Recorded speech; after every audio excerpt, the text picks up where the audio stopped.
Sunan Kudus pergi ke Tuban, baju putih sangat bersih.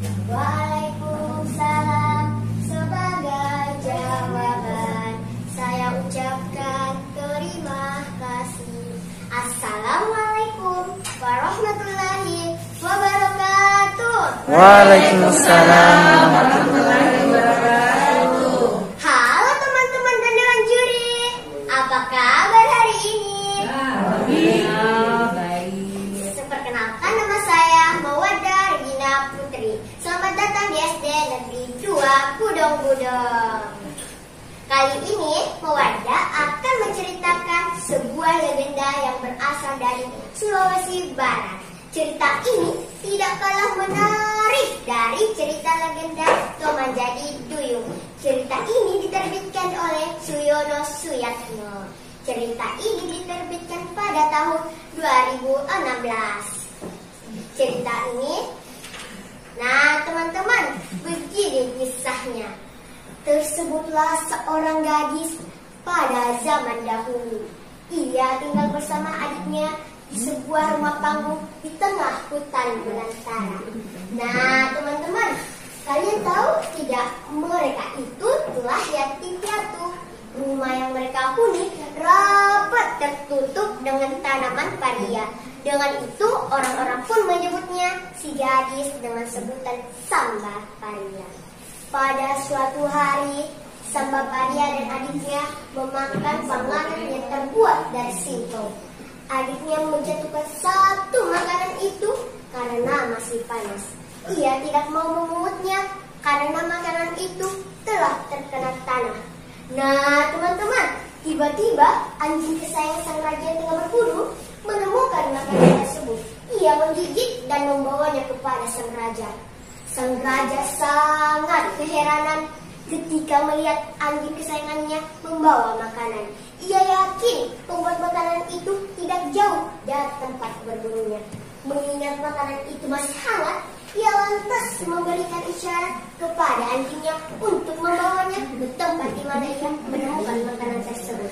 Dengan diiringi para prajuritnya, tibalah sang raja di rumah panggung milik Samba Paria. Ketika melihat Samba Paria, sang raja sangat terpesona dengan kecantikan Samba Paria. Timbulnya sang raja ingin menculik Samba Paria.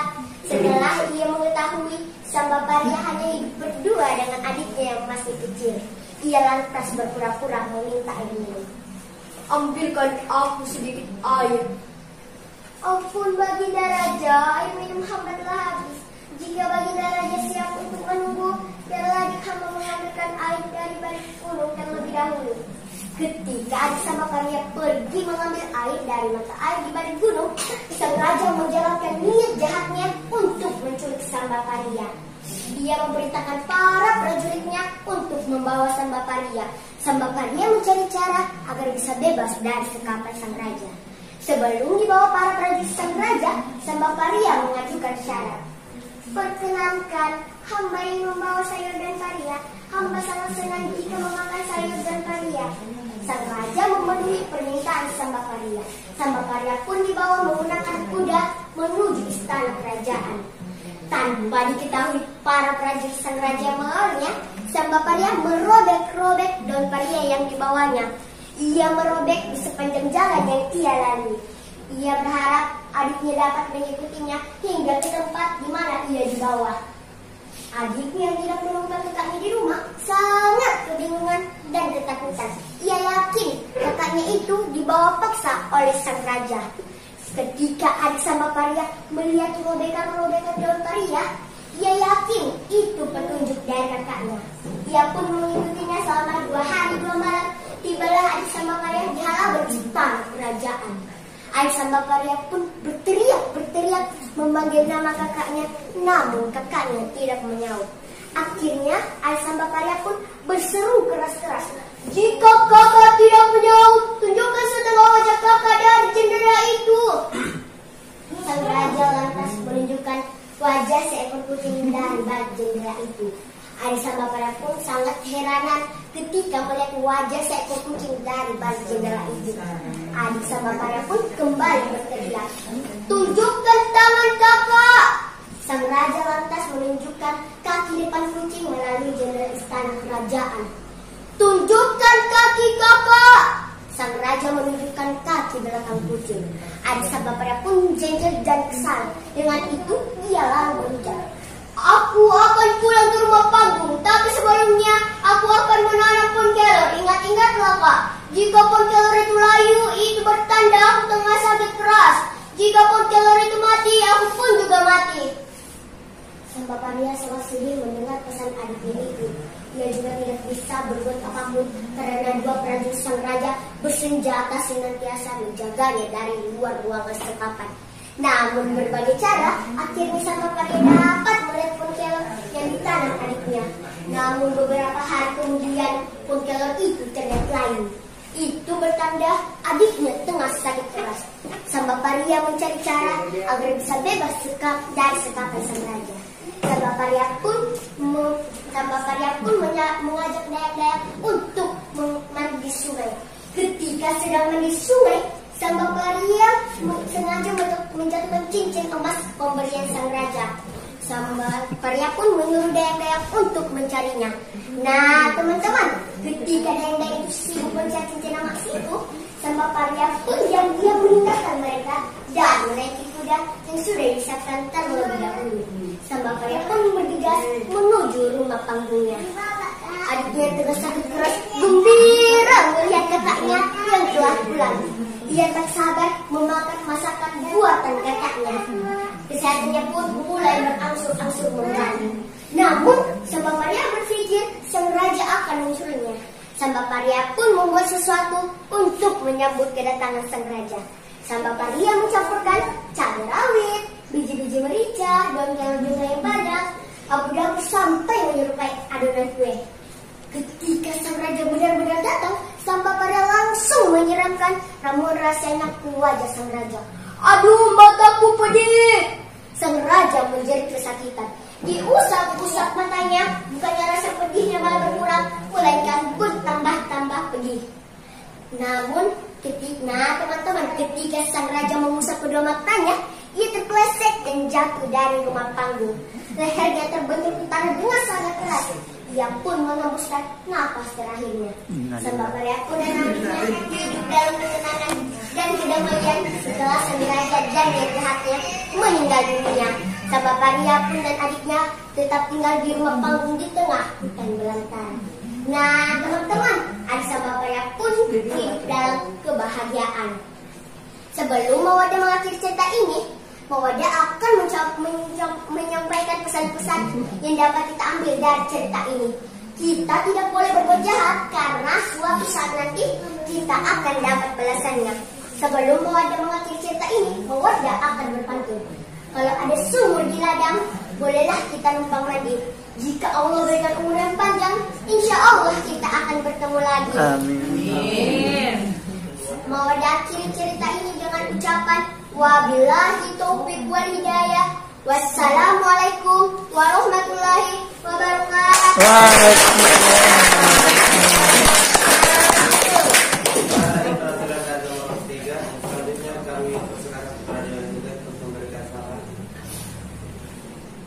Oke, Mawadah ya, panggilannya siapa? Mawadah. Mawadah kelas berapa nak? Oh kelas 4, luar biasa ya kelas 4.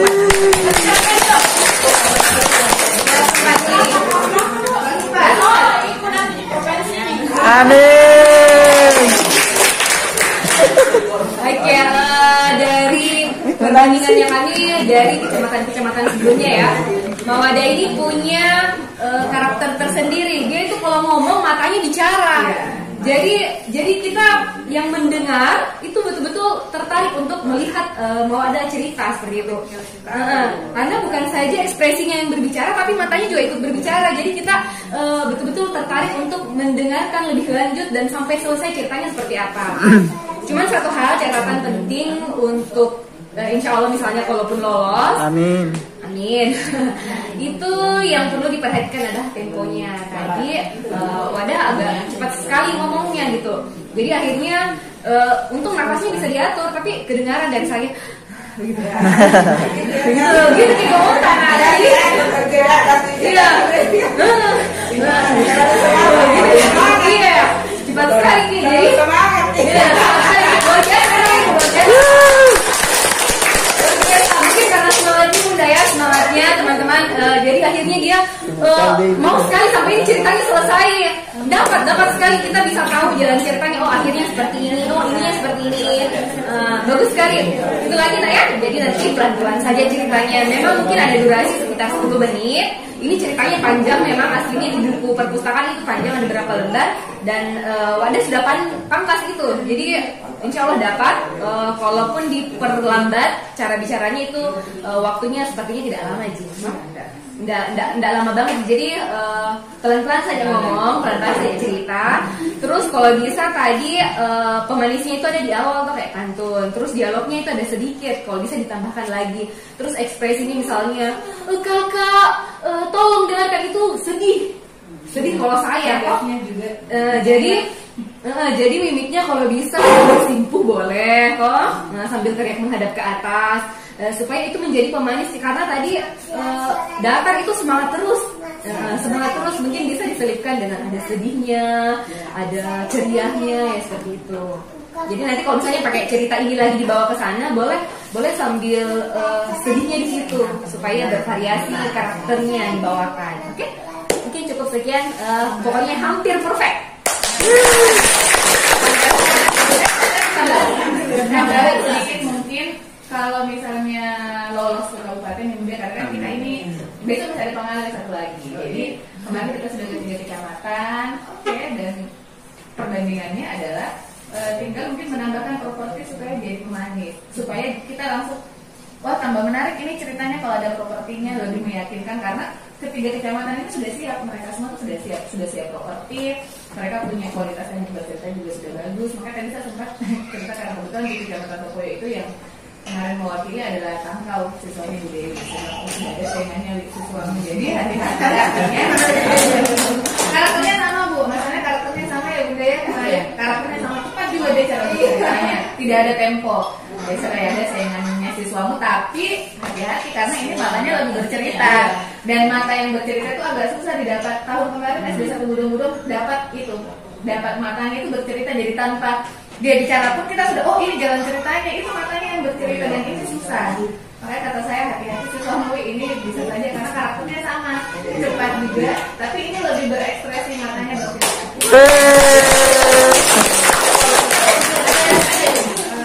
Tiga juri. Mungkin tadi karena kelihatan sedikit ngos-ngosan nafasnya, geraknya mungkin terlalu sama geraknya ke sini ke sana, jadi mungkin boleh diatur juga geraknya nak ya. Jadi mungkin di sini agak berapa lama nanti pindah lagi blocking, kita lagi berarti penempatan temponya misalnya kayak selesai dialognya adiknya sama Bapak Ria ke Raja, nah itu ada blockingnya, jadi tidak bergerak terus. Nanti kita yang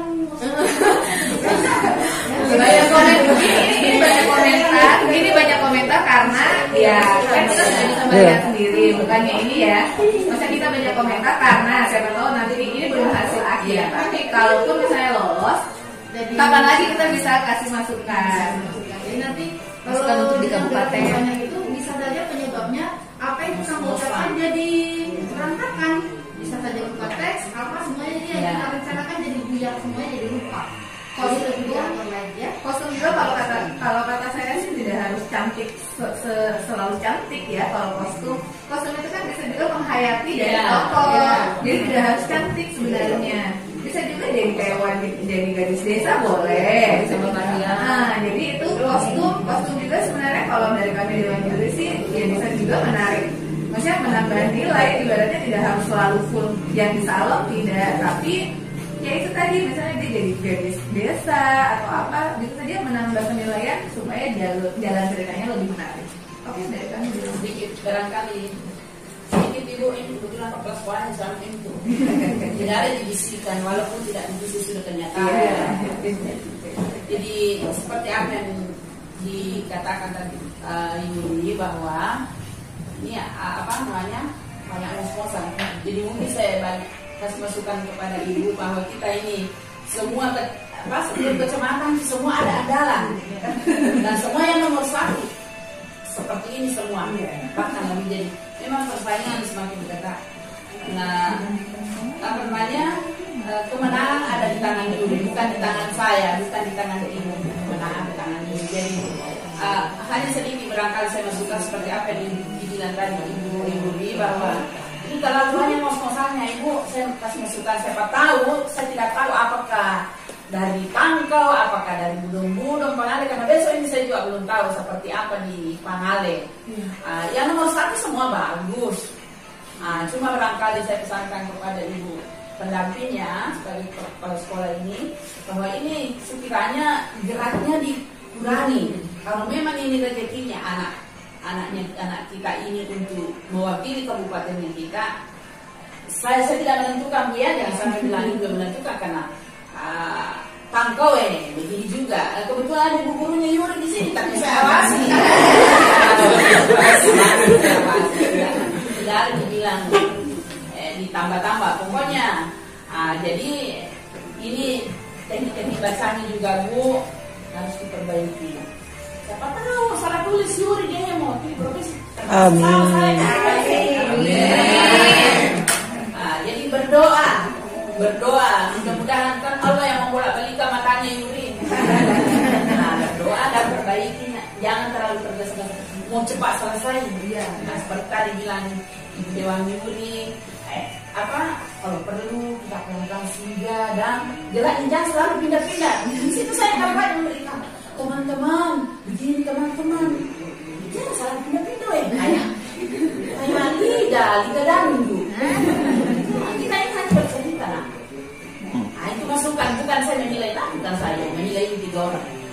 Ini saya masukkan, saya nggak berhak menilai, cuma kasih masukan dan tambahan. Saya kira itu dari saya. Silakan Ibu Yuri. Dadan. Surprise lagi ya karena sudah pasti satu lagi juaranya dengan jumlah nilai 2100. Wow. Dengan judul Sambal Paria dirayu oleh Ananda Mawaddah. Jadi urutan 3 urut sesuai dengan Oke.